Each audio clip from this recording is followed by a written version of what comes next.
On March 15th, somewhere in the Indian Ocean, a cargo ship nearly 4 football fields long pushes through 12-foot swells carrying thousands of containers stacked high. Fully loaded, it weighs in the hundreds of thousands of deadweight tons. It burns around 150 tons of fuel a day when operating at top speed under full load. 24 or so crew members keep it running. Each one carries responsibility for cargo that will end up in your phone, your car, your morning coffee. For months at a time, they'll see nothing but ocean all around. This is the hidden world of the modern merchant marine, the workforce moving about 90% of global trade through some of the planet's harshest environments. We'll look at how watches prevent collisions in the dark, how cargo is secured so containers don't turn into missiles in heavy seas, defensive tactics, and the psychological grit it takes when land disappears for weeks on end.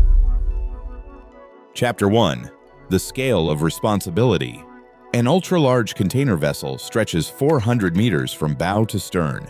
If you stood it on its end in Manhattan, it would rise higher than the Chrysler Building. Its cargo capacity exceeds 20,000 TEUs, 20-foot equivalent units. Unload those containers and place them on a train, and that train would stretch 77 miles. The engine that moves this floating skyscraper stands as tall as a 4-story building. It generates over 100,000 horsepower, enough to power a small city. The fuel tank holds enough diesel to fill 400 average cars, and the ship burns through that much every single day at cruising speed.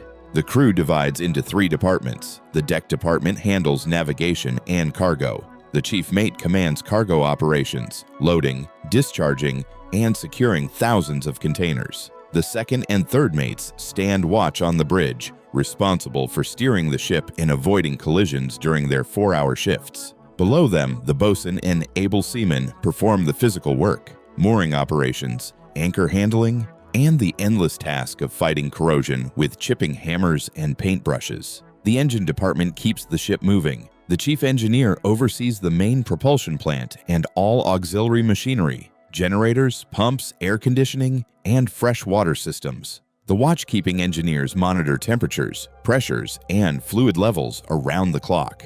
Any mechanical failure at sea means the crew must fix it themselves. There's no calling for help. The stewards department feeds everyone. The chief cook orders provisions, manages the food budget, and prepares 3 meals daily for the entire crew. A good cook maintains morale.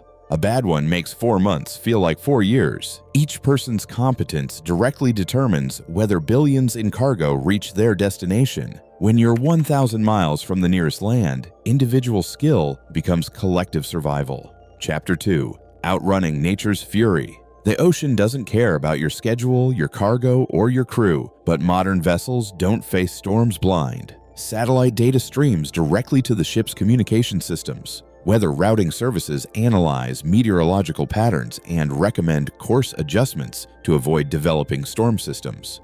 The ship receives detailed charts showing wind speeds, wave heights, and pressure gradients across thousands of square miles. The barometer remains the most critical instrument on the bridge. A sharp, sustained drop in atmospheric pressure signals an approaching storm hours before it arrives. When the reading falls below 29.50 inches of mercury and continues dropping, the crew prepares for heavy weather. Preparation begins with the cargo. The chief mate leads a complete deck inspection, checking every lashing bar and turnbuckle holding the containers in place. Each 40-foot container weighs up to 30 tons when loaded. In heavy seas, that becomes a 30-ton projectile if the securing fails. Steel lashing bars, thick as a man's wrist, connect containers to deck fittings designed to withstand forces exceeding 100 tons. The crew seals every watertight door and hatch on deck. Air vents close. Anything that can be washed overboard gets double-lashed or moved inside. The chief engineer ensures the main engine and steering gear operate perfectly. Losing power or steering in a storm transforms the ship from a controlled vessel into a helpless victim. The galley secures all cooking equipment and supplies. Plates, cups, and utensils get stowed in locked cabinets. Hot soup becomes a dangerous projectile when the ship rolls 20 degrees to each side. Storms move in predictable patterns. The ship can maintain 18 knots in calm seas, but only 8 knots in heavy weather. Sometimes the best route isn't the shortest. Adding 200 miles to avoid a storm system saves time, fuel, and potentially lives. But avoidance doesn't always work. When weather routing fails, seamanship takes over. Chapter 3. When physics takes over. A ship moving too fast through large waves experiences slamming. The hull bottom crashes into each wave with tremendous force. Steel plates designed to flex can crack. Containers can shift. The ship slows to 6 knots or less, just enough to maintain steerage. The second rule, take waves on the bow. Head seas, waves hitting the front of the ship, are manageable. The hull lifts over each wave, drops into the trough, and lifts again. It's uncomfortable but controlled. Beam seas, waves hitting the side, are dangerous. The ship rolls heavily from side to side. Containers shift despite their lashings. Crew members can't walk upright. Equipment breaks loose and becomes missiles inside the accommodation. Following seas, waves hitting from behind, present the worst scenario. The ship surfs down each wave face, potentially burying the bow in the next wave. Water crashes over the deck, washing away anything not permanently attached. The helmsman fights the wheel continuously, keeping the ship at the proper angle to the waves. Modern autopilot systems can't handle heavy weather. Human skill and constant adjustment become essential. But the deadliest threat isn't the size of individual waves. It's when the ship's natural rolling motion synchronizes with the wave pattern. Parametric rolling develops when the wavelength matches the ship's length, and the wave period matches the ship's natural roll period. The vessel begins rolling slightly to one side as it crests a wave. The next wave arrives precisely when the ship reaches maximum roll angle. Instead of rolling back, the ship continues rolling further in the same direction. The motion builds rapidly. Within minutes, a ship can roll 30 degrees to each side. Container lashings snap. Cargo shifts. The vessel can capsize in calm seas if the rolling continues.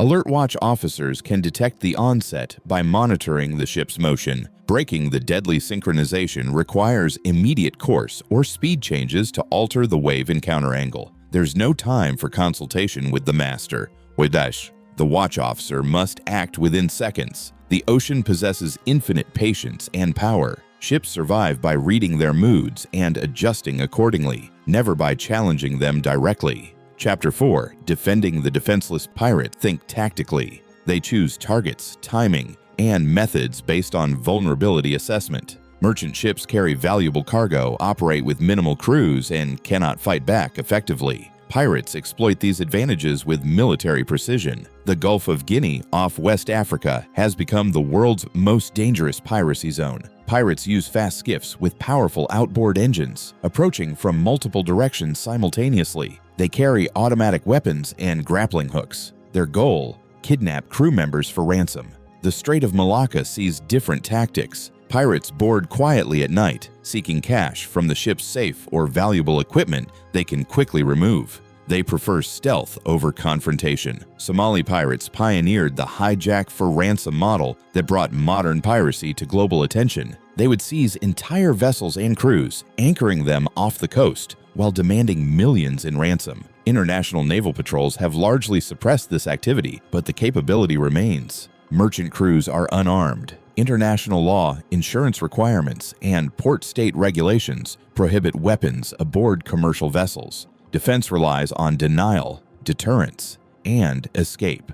Physical barriers form the first line of defense. Razor wire lines the ship's rails, making it difficult for pirates to climb aboard from small boats. Fire hoses are rigged and pressurized throughout high-risk transits. Water under 100 pounds per square inch pressure can knock armed men off rope ladders. Speed provides the best defense. A ship maintaining 15 knots or higher makes it nearly impossible for small boats to approach and hook on. The crew monitors fuel consumption carefully, balancing speed against endurance. Additional lookouts are posted around the clock in piracy zones. The bridge maintains continuous watch on radar and visual scanning. Every contact gets tracked and reported to the naval authorities. The UK Maritime Trade Operations Centre coordinates with international naval forces, providing real-time intelligence and response capability. Dummy figures dressed as crew members are positioned at strategic points around the vessel, creating the illusion of a larger, more alert crew. Pirates prefer easy targets. Any sign of prepared resistance often causes them to seek softer targets. But if pirates successfully board the vessel, the crew has one final option.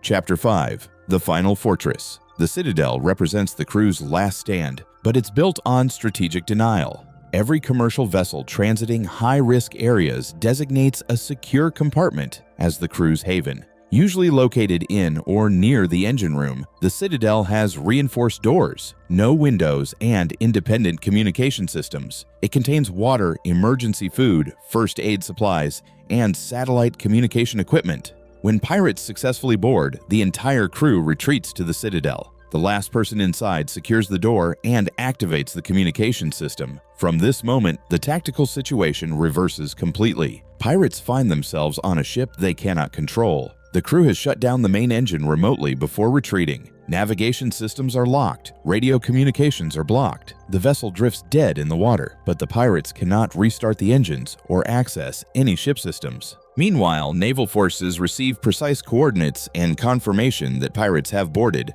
but the crew is secure. The pirates have no hostages and no way to operate the vessel they've just seized. Their valuable prize has become a floating prison.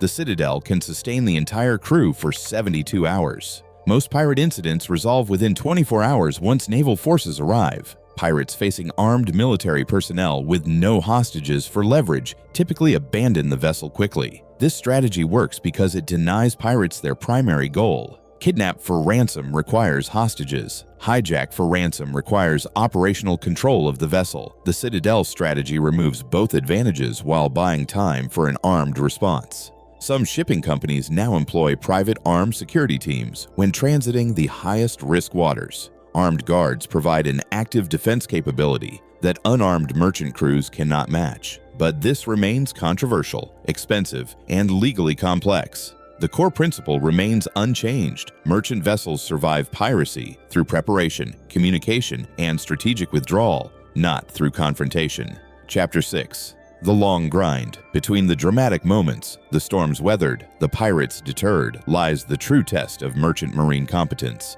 maintaining operational excellence through months of routine monotony. The ship operates on a 4-on, 8-off watch schedule. Every officer and crew member works 4 hours, then has 8 hours off, around the clock for the entire voyage. But those 8 hours off aren't leisure time. They include meals, personal maintenance, administrative duties, safety drills, and maintenance work. Sleep gets broken into 2 shorter periods rather than one continuous rest. On the bridge, the officer of the watch maintains collision avoidance continuously. The electronic chart display and information system shows the ship's position overlaid on digital charts with navigation hazards, shipping lanes, and restricted areas marked. Radar systems track every contact within 24 nautical miles. The automatic identification system displays the identity, course, and speed of nearby commercial vessels. The watch officer monitors dozens of contacts simultaneously, calculating closest points of approach and time to collision for each potential threat.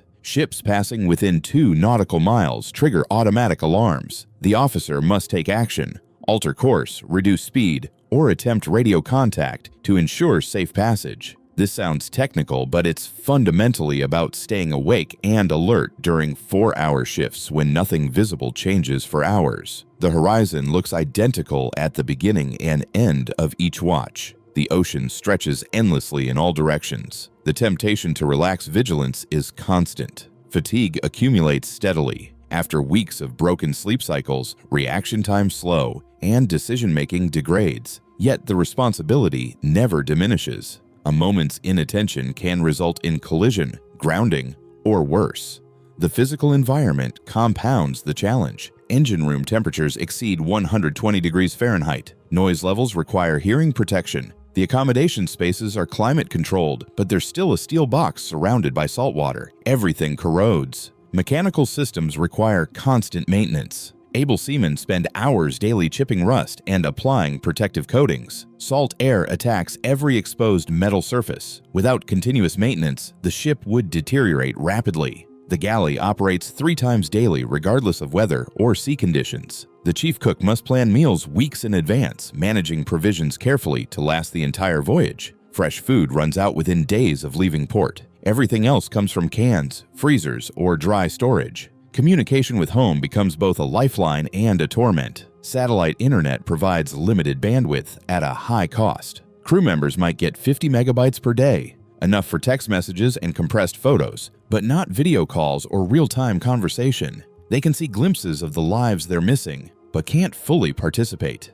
Cumulative fatigue is recognized as a major factor in maritime accidents. The International Maritime Organization has implemented mandatory rest requirements, but enforcement remains difficult. The ship's schedule doesn't accommodate human limitations. When equipment fails or weather deteriorates, the crew works until the problem is resolved, regardless of fatigue levels. Chapter 7. The Invisible Foundation. A typical cargo ship contract lasts 4 to 9 months. During this time, crew members see only their shipmates and the endless ocean. They miss births, deaths, marriages, holidays, and all the small daily events that define normal life. The crew is usually multinational. Filipino officers, Indian engineers, Ukrainian deck officers, and Eastern European seamen work together despite language barriers and cultural differences. English serves as the common language, but technical discussions often require additional aids such as gestures, diagrams, and patience. Cultural tensions can develop in confined spaces. Different attitudes toward work, authority, food, and personal space create friction. The master must manage these dynamics while maintaining operational efficiency. A crew that cannot work together effectively becomes a safety hazard, yet strong bonds often develop. Shared challenges and isolation create intense camaraderie. Crew members celebrate each other's birthdays, national holidays, and personal milestones. Simple pleasures become significant. A well-cooked meal, a competitive ping-pong tournament, a movie night in the mess hall. The chief cook's role extends far beyond food preparation. Meal times provide the main source of social interaction each day. Good food and a pleasant dining environment maintain morale through difficult periods. Many crew members cite the quality of food as a major factor in their willingness to sail with particular companies. Recreation facilities are minimal. A small gym, a television with limited movie selection, perhaps a basketball hoop on the deck between container stacks. Internet access allows some connection to home, but the time zone differences and limited bandwidth make real communication difficult. Some crew members thrive in this environment. They appreciate the structured routine, the clear responsibilities, and the break from shoreside complications. Others struggle with the isolation and confined conditions. Mental health support is minimal. Crew members experiencing depression, anxiety, or other psychological challenges have few resources available. The ship's medical supplies include basic psychiatric medications, but no trained counselors or therapists. Severe cases might require helicopter evacuation or diversion to the nearest port. The financial incentives are significant. Merchant Marine salaries are tax-free for crew members from many countries, and living expenses are minimal while aboard. A single contract can earn more than many shoreside jobs pay in an entire year, but the personal costs are substantial. Relationships suffer under the strain of long separations. Children grow up with absent parents. Many marriages end in divorce. The lifestyle is sustainable for some, but not for most people long-term. The shipping industry faces a growing shortage of qualified officers and experienced crew. Younger generations are less willing to accept the sacrifices required for a seagoing career. Maritime academies struggle to fill their programs. The average age of merchant marine officers continues to rise. Yet the system continues functioning because enough people are willing to make these sacrifices. The professional competence and personal resilience of merchant mariners keep global commerce moving across the world's oceans. Every smartphone, every car, every cup of coffee depends on people who choose isolation over community, routine over variety, and responsibility over comfort. They navigate by stars their families will never see, weather storms their loved ones will never experience, and defend against threats their countries may never acknowledge. The mathematics are stark. 20,000 containers, around 24 crew members, 4 months, endless ocean. But mathematics don't capture the human element. The chief mate checking lashings for the 3rd time before a storm, the third officer calculating collision courses at 3 a.m., the chief cook preparing a birthday cake in a galley rolling 15 degrees to each side. These are the people who keep the global economy moving when the rest of us are asleep. They've mastered the art of making the impossible routine, the dangerous manageable, and the isolating bearable. Their competence is our connection to the world.